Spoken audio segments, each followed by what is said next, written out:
Hello साथीहरु नमस्कार। हाम्रो फर्स्ट प्रोजेक्ट है बीएमआई क्याल्कुलेटर बनाउन गइरहेको छौं र म लास्टमा चाहिँ यसको एन्सर एक्सप्लेन गर्छु बट मेनली तपाईहरु एकचोटी ट्राई गरेर च्यालेन्ज गरेर हेर्नुस् है त। यसको हल्का एक्सप्लेन गर्नुपर्दा चाहिँ BMI calculator is a tool which is used to calculate person's body mass index है बीएमआई बडी मास इन्डेक्स। र यसको फर्मुला चाहिँ के हो भन्दाखेरि बीएमआई चाहिँ कुनै पनि पर्सनको वेट केजीमा हुनु पर्यो, त्यसलाई चाहिँ हाइट मिटरमा हुनु पर्यो, वेटलाई हाइटको स्क्वायरले डिभाइड गर्दा आउने इन्डेक्स हो है, जसले चाहिँ पर्सन्सको हेल्थ डिटरमाइन गर्छ। अब 18.5 बीएमआई 18.5 भन्दा लेस भयो भने चाहिँ अन्डर वेट हुन्छ है, अनि 25 भन्दा 29.9 सम्म भयो भने त्यो ओभर वेट भयो र यो बिचको चाहिँ नर्मल भयो। र अर्को छ है 25 बाट 29.9 सम्म चाहिँ ओभर वेट हुन्छ र अर्को 30 एबभ चाहिँ हेल्थ रिस्क हुन्छ है। र अब हामीले यहाँ हाइट मिटरमा हाल्नुपर्छ। 1 मिटर बराबर हाइट कति हुन्छ भन्दाखेरि लगभग 3.2 फुट जति हुन्छ है। अनि अर्को कुरा मैले अलिकति अब इन्स्ट्रक्सन दिएको छु है, 1 देखि 4 सम्म छ। फर्स्टमा चाहिँ हामीले इनपुट लिनुपर्ने हुन्छ। इनपुट चाहिँ अब इनपुटले चाहिँ इनपुट फंक्सनले स्ट्रिङ दिन्छ र त्यो स्ट्रिङलाई चाहिँ हामीले फ्लोटमा चेन्ज गर्नुपर्छ है। इन्टिजर लेखेको छु, इन्टिजर अहिले छोडिदिउँ किनभने वेट पनि डेसिमल पोइन्टमा हुन सक्छ। फर इक्जाम्पल 50.5, हाइट पनि 1.1 मिटर हैन, त्यस्तो हुन सक्छ। र थर्ड स्टेपमा हामी क्याल्कुलेट गर्छौं, जुन चाहिँ बीएमआई भेरिएबलमा होल्ड गराउँछौं र त्यसलाई प्रिन्ट गर्छौं। भिडियो पज गर्नु, एकचोटि ट्राई गरेर हेर्नु। ट्राई गर्नुभयो त? आउनुहोस् अब सल्युसनमा जाउँ। यहाँ चाहिँ दुईटा इनपुट छ, वेट र हाइट है। Let's take input. इनपुटले मैले भने इन्टर वेट इन केजी भनेर है। अनि अब अर्को हामी हाइट लिन्छौँ, यो पनि इनपुट गरौँ है।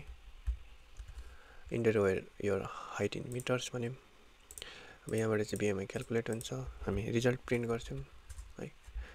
प्रिन्ट योर बीएमआई इज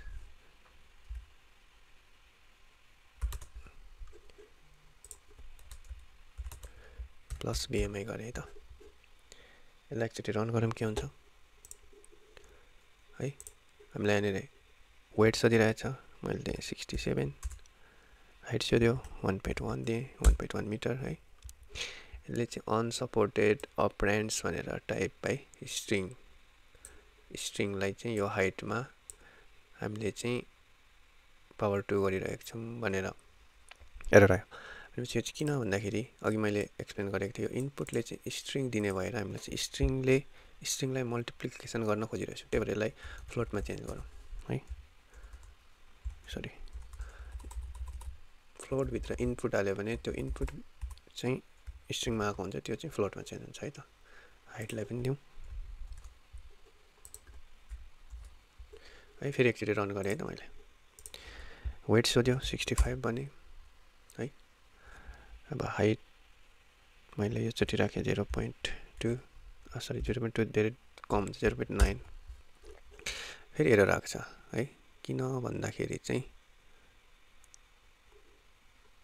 यहाँ हाम्रो मिस्टेक रहेछ, सरी।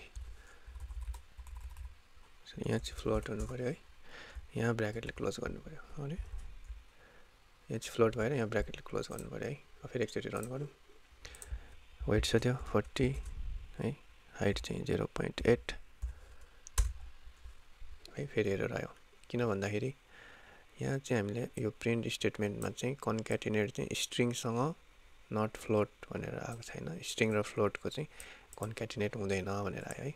त्यही भएर यो बीएमआई जुन फ्लोट भएर आएको छ हाम्रो रिजल्ट, यसलाई चाहिँ हामीले स्ट्रिङमा चेन्ज गऱ्यो भने के हुन्छ एकचोटि हेरौँ।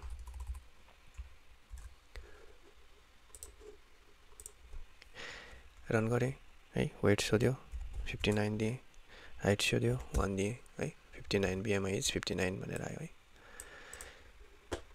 भनेपछि हाम्रो कोड पर्फेक्टली रन भइरहेको छ, बट अलिकति फेरि एकचोटि ट्राई गरेर हेरौँ है, डेसिमल आउँदाखेरि कस्तो हुन्छ।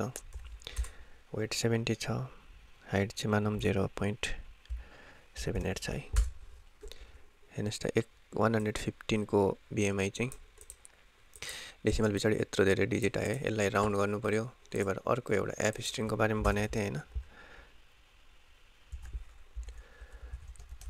एफ स्ट्रिङ कसरी युज गर्ने पहिला एकचोटि भनिसकेको छु। जाउँ मेनली कोटेसनको अगाडि हामीले एफ हाल्नु पर्यो र यहाँ चाहिँ के हुन्छ भन्दाखेरि कर्ली ब्रेसेस हुन्छ र BMI हुन्छ है। पछाडिको हामीलाई चाहिँदैन, अब त्यो डिलिट गरिदिउँ र यहाँनिर यो BMI लाई चाहिँ हामीले डेसिमल पोइन्ट यसलाई चाहिँ राउन्डको भित्र हाल्नु पर्यो। कमा दिएर 2 गर्यो भने यो चाहिँ दुईटा डिजिटमा कन्भर्ट हुन्छ है। मानौँ 89 केजी छ, रन गरेँ 89 केजी हालेँ र 1.12 छ है हाइट चाहिँ है। BMI 7.95 भनेर यसरी 2 डिजिटमा कन्भर्ट भयो। हस् त, थ्याङ्क यू। नेक्स्ट भिडियोमा चाहिँ हामी अर्थमेटिक अपरेटर्स र इफ एल्स स्टेटमेन्टहरूको बारेमा कुरा गर्छौँ है। Thank you.